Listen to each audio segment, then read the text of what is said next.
Ассалаумағалейкум, қайырлы таң.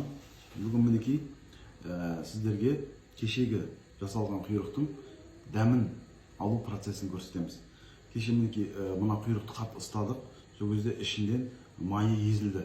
Сол майды тоңдату үшін холодильникке салып қойдық. Қазір кесіп көрсетеміз.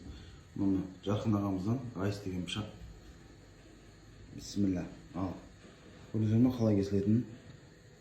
Көрдіңіздер ме мінекей? Ешқандай қиналмай, дым қылмай мінекей пышақты басып тұрған жоқпын. Мінекей. Енді мұны алып екіге бөлеміз.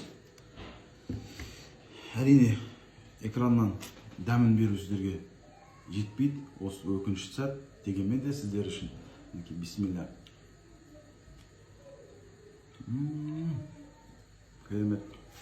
Жасаңыздар, адамның жасаған адам жасайды, ас болсын. Алда Құдай қаласа түйенің өркешінен, жылқының жалынан және түйенің табанынан жасайтын боламыз. Біздермен бірге болыңыздар. Ас болсын.